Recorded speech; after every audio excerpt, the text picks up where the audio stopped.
A very warm welcome to our viewers worldwide. From the CNN Center, I'm Carl Azus. Today's show starts with news involving the U.S. and Saudi Arabia. U.S. President Barack Obama is traveling to the Middle Eastern monarchy this week. The two countries' governments have been close allies for decades. The U.S. has benefited from having a reliable source of oil and a stable trade and military partner in the Middle East. Saudi Arabia has invested in U.S. companies, bought U.S. weapons, and received security from the U.S. But the relationship has had its problems. For example, last year's controversial nuclear deal between Iran and 6 other countries led by the U.S. Saudi Arabia and Iran are enemies. The Saudis were initially furious over the deal. Another strain, the September 11, 2001 terrorist attacks on the U.S. 15 of the 19 terrorists who hijacked American planes were of Saudi descent, and part of a congressional report on those attacks remains classified in the U.S. government. Analysts suspect that the 28 secret pages could reveal foreign support, possibly Saudi support, for the hijackers. In fact, there's a bipartisan bill in the U.S. Congress right now. It would allow families who lost loved ones in the 9/11 attacks to sue Saudi Arabia in federal court. If the bill passes, President Obama has threatened to veto it. Part of the reason, timing. The issue of the 28 pages in the 9/11 Commission come at a very, very sensitive time in U.S.-Saudi relations at the moment. President Obama about to arrive here, intense mistrust between the Saudis and the United States. That's been developing through President Obama's presidency. So the issue right now, the Saudis saying that they would pull $750 billion of investments in the United States if these 28 pages were made public. These 28 pages, we don't know what they contain. Is there a smoking gun in there that says the Saudi government somehow knew or supported or funded the 9/11 hijackers? Does it allude to the fact that they're perhaps just rich Saudis offered and gave their support for that attack? It's not clear. But at the moment, the Saudis distrust the United States because they don't think the United States is a reliable ally in the region. They've formed their own Sunni Muslim coalition, 34 nations. They've massively ramped up their defense and security spending, now the 3rd largest defense and security spender in the world. So this is a tough time in that relationship. From the Middle East to the Far East, our next stop's in North Korea, a country under a series of penalties or sanctions for its nuclear program. The international community wants North Korea to quit developing and testing nuclear weapons and the missiles that could carry them. As it's been moving forward with the program, the United Nations has issued new sanctions on North Korea. The goal, to try to keep the country from being able to pay for nuclear weapons development. A CNN reporter recently visited the communist nation's capital to get a sense of whether these penalties are being felt yet. Something unusual happened while driving around the North Korean capital.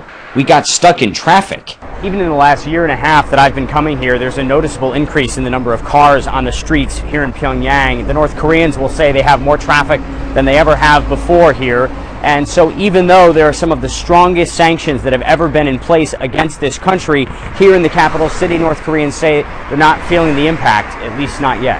Tough UN sanctions intended to stop North Korea from developing dangerous weapons seem to be having little, if any, effect on life in Pyongyang, at least the parts we're allowed to see. The sanctions followed this year's satellite launch and claimed H-bomb test, actions condemned even by North Korea's most powerful friend and trading partner, China. Chinese state media says the sanctions will begin to hurt within a year. And trying to see for ourselves how a CNN crew in this Chinese border city last month could not independently verify if cargo to North Korea is being inspected, as the sanctions require. A longtime diplomat and former ambassador who now runs a Pyongyang think tank believes sanctions won't hinder North Korea's military or economy. We built a socialist country under U.S. sanctions ever since our liberation, says Ri Jong-ryul. Under our beloved comrade Kim Jong-un's lead, everyone is working hard. He's ordering more weapons tests, including a recent apparent failed missile launch. We assert the U.S. is the real culprit of the aggravated situation in the Korean Peninsula, Ri says, referring to 8 weeks of U.S. and South Korea military exercises. We must defend our supreme leader's dignity, our republic's sovereignty, and our people's right to live, he says, at any cost. The U.S. calls it a path to further isolation and hardship. North Korea calls it the only way to survive. Will Ripley, CNN, Pyongyang. Making one request today at CNNStudentNews.com. That is the way to get on our roll call. We're starting in the South American nation of Ecuador. The capital is Quito, and the school is Alliance Academy International. Hope you're all safe and well. Leesburg, Virginia is up next. Our friends at Belmont Ridge Middle School are watching. Their mascot, the Riverhawks. And from the city of Burlington, Iowa, it's tough to keep up with the Greyhounds. Burlington High School is on the roll. If you think Mars would be a cool place to visit, you are right. Its average temperature is negative 80 degrees Fahrenheit. And just like in the movie The Martian, NASA's trying to see if it can grow potatoes in Mars-like soil. It's also spending about $1 billion a year to develop a spacecraft that could one day take people to the Red Planet. We took a seat inside. Space has never been more accessible. There is a growing appetite for space tourism. And private programs like this one at the National Aerospace Training and Research Center can get pretty much anyone with money and good health ready for a ride to space. Oh, I'm ready. But that's just a quick trip up and down to what's called suborbital space. Welcome home, astronaut. If we want to get to deep space, 3, 2, 1, we have liftoff. that's a whole other challenge. A human hasn't been there in over 40 years. But NASA's looking to change that. It'll stand taller than the Statue of Liberty, longer than a football field. It'll be the most powerful rocket ever built, capable of going into deep space or anywhere else you want to go. They're talking about Space Launch System, or SLS, NASA's new heavy lift rocket. The dawn of Orion and a new era of American space exploration. Together with the spacecraft Orion, which will go on top of the rocket, humans could explore our solar system deeper than ever before. There's only 2 of us right now in here, and you're saying this thing could fit up to 6. And we got an inside look at what that new spacecraft looks like. Could we even survive 21 days as the 2 of us? It'd be wild, yeah. Orion will take up to 6 astronauts into deep space for 21 days. Is there any way we can get inside these chairs here, you think? Yes. How is Orion outfitted to get us to deep space? State-of-the-art heat shield to protect the crew on entry, parachute systems, a very lightweight system, so Orion is, over 40% composites, which means it's light. One of the things special about Orion is the size, so 4 people in 21 days gives you a lot of capability, whether it's exploring an asteroid or on the surface of a planet. And why 21 days?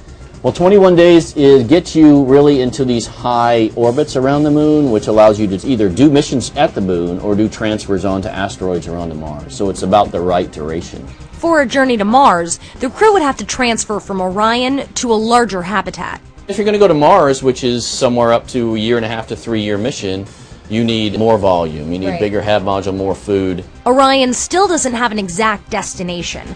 But whether it's the moon or Mars, it's going to take a powerful rocket to get it out there. NASA has already spent approximately $7.3 billion on the SLS program, and each rocket will only be good for 1 mission. A later model of the rocket will be even more powerful and could take us to Mars. The Space Launch System is our path to Mars. Is it our only path? Right now, it's our only path. NASA is testing the engines, and they've already sent Orion on a flight test. The first manned Orion SLS mission is set for 2021.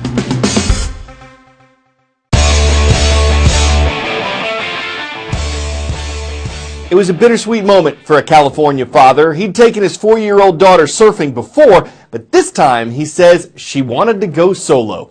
So he set her up off the coast of Southern California, gave her a push ahead of a wave, and she handled the rest like a veteran surfer many years older than 4.